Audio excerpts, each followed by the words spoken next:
La lutte contre la flavescence dorée concerne l'ensemble du vignoble charentais. Plus de 61 000 hectares sont dans le périmètre de lutte insecticide obligatoire, mais l'ensemble du vignoble doit être surveillé. La maladie est provoquée par une petite bactérie appelée mycoplasme, qui ne survit qu'à l'intérieur du pied de vigne ou dans le corps de la cicadelle vectrice.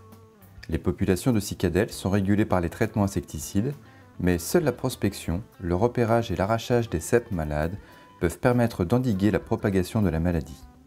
Pour bien prospecter, il faut bien connaître les symptômes.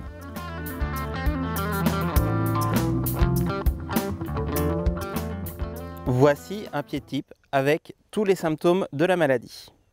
Le feuillage est jaune, les feuilles sont incurvées vers le bas. Quand on les froisse, elles émettent un bruit caractéristique. Elles sont craquantes au lieu d'être souples. Regardons le rameau. Nous constatons un manque total d'ahoutement jusqu'à la base. Il reste d'un vert bleu caractéristique de la maladie. Le bois n'a pas pris une couleur marron ni jaunâtre du début d'ahoutement. Il est très souple. Le manque d'ahoutement est un symptôme obligatoire pour détecter la présence de flavescence dorée. Regardons les grappes. Parfois, la grappe est présente, mais les baies sont flétries ou se dessèchent. Dans ce cas, elles ont séché et disparu. Il ne reste que le bout des rafles.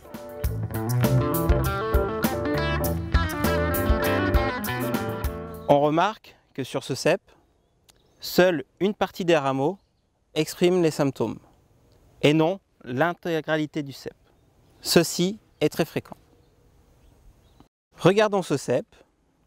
Sur un côté, un rameau présente tous les symptômes que nous avons décrits précédemment. La feuille jaunâtre et craquante. Le bois vert bleu jusqu'à la base.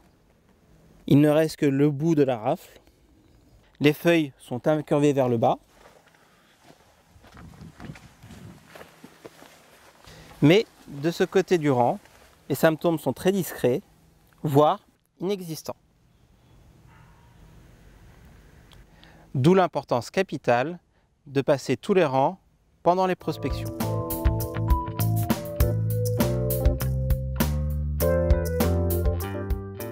Parfois, en cas de contamination récente, les symptômes sont encore très discrets.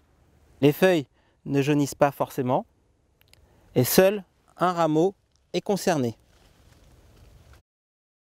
Dans ce cas, la maladie est très difficile à détecter. Il n'y a que la forme particulière des feuilles et la couleur plus pâle qui peut attirer l'œil. Souvent, les grappes sont encore présentes. Dans ce cas, il faut absolument confirmer le doute par le manque d'ahoutement.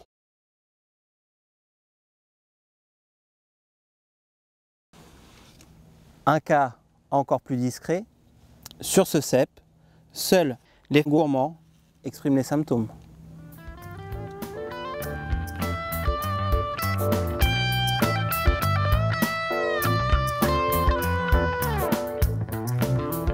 Le jaunissement des feuilles peut avoir plusieurs origines: virose, chlorose, carence, mildiou. De loin, ce cep peut paraître atteint de flavescence dorée. Regardons de plus près. Le bois est ahouté. La grappe est présente. Le jaunissement du cep est dû à une autre origine. Les symptômes de la flavescence dorée ne sont pas toujours faciles à détecter. Beaucoup d'entraînement et de pratique sont nécessaires pour un repérage précoce. Seules les prospections attentives sont la clé pour lutter et mettre un frein à la propagation de la maladie.